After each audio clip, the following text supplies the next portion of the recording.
Magandang gabi po mga kabantot. Nanood kasi ako ng kanina nung press ko ni VP Sara. Um, marami siyang, maraming tinanong sa kanya yung media via Zoom yata yun. Yung isa sa tanong at sinagot niya na nag-stand out sa akin yung uh, unawin natin kanya pala si Bato de la Rosa. Mag-ingat daw si Bato at yung mga kasamahan niya dati sa PNP. Siguro, kung si Digo, President Duterte na dampot, sila pa kaya hindi damputin. Parang ganun. Kaya mag-ingat daw siya. Tapos, um, yun nga,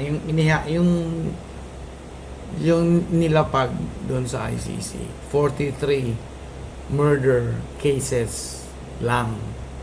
Hindi naman, sabi nga ni VP Sara, hindi naman sa dinidiscount niya yung number ng mga namatay. Yung murder unang-una yung murder, yun yung final nila. At to think hindi pa din naman yun napatunayan. So, kasi ang kaso sa kanya kay President Duterte, di ba? Crime against humanity. Hindi ko alam kung ilan ba dapat ang count para matawag na crime against humanity.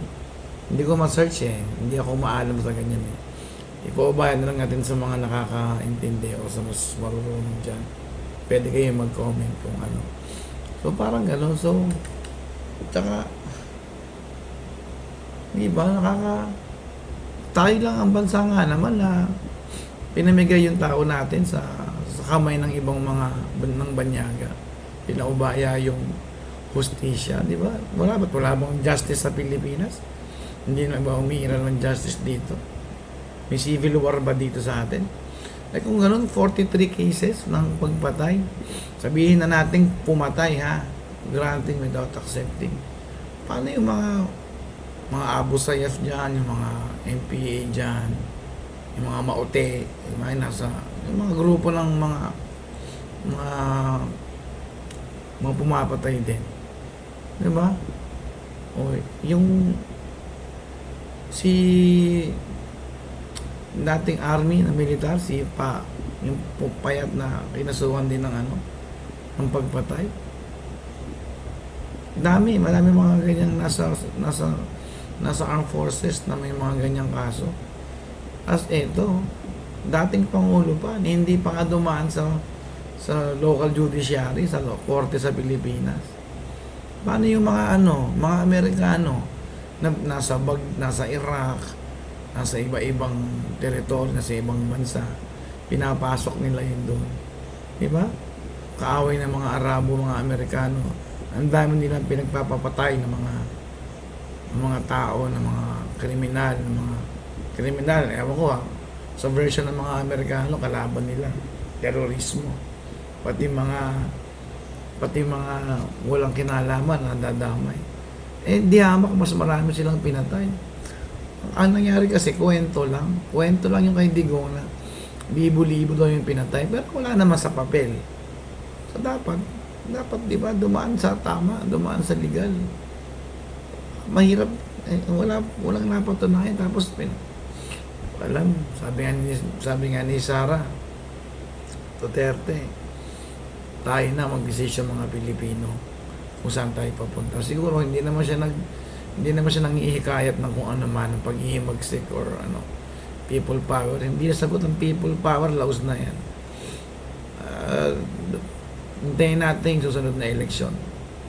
Sana magkaroon ng hustisya ang mga nangyayari sa bansa para din sa mga Pilipino. Ito po, pakinggan niyo yung sinabi dito ko na tatapusin tong koda ko. Pakinggan na lang po natin yung sinabi ni VP Sara tungkol din sa kaso ng tatay niya, pati yung kay Bato. May sila naman po ito. Maraming salamat po at hanggang sa muli po. Thank you. Nagkausap na rin po ba kayo ni Senator Ronald Bato de la Rosa because he is also among the list of alleged suspects or yung next na masaserve ng warrant?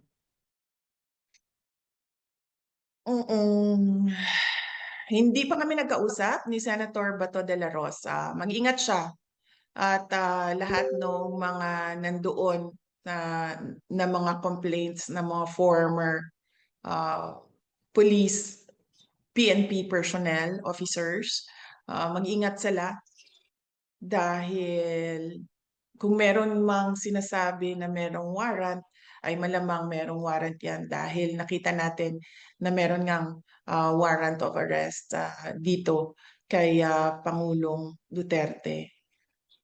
Ang sa akin lang din, no, na observation ba, noong nakaupo ako doon sa gallery ng ICC at nakikinig sa initial appearance ni Pangulong Duterte, a total of 43 cases. Nasaan na ang libo-libo na mga kaso na sinasabi ng ating mga complainants na crimes against humanity. 43 murder cases. Hindi ko dinidiscount yung 43 na sinasabi nila allegedly na namatay ha. Pero crimes against humanity is a serious accusation na lagi nilang paulit-ulit na sinasabi 6,000, 9,000, 10,000, 40,000, 50,000 ang mga namatay.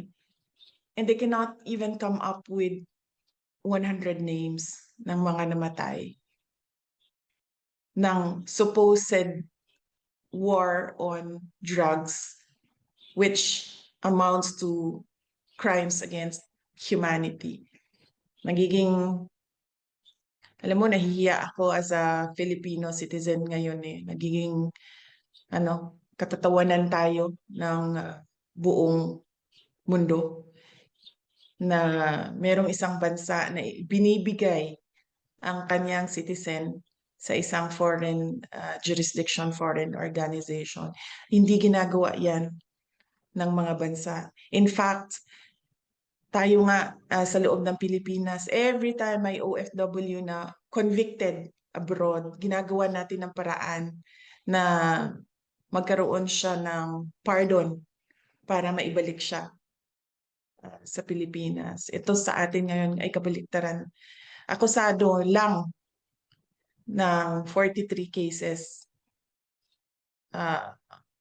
43 counts of murder, ibinigay natin sa isang foreign jurisdiction without any legal basis at all.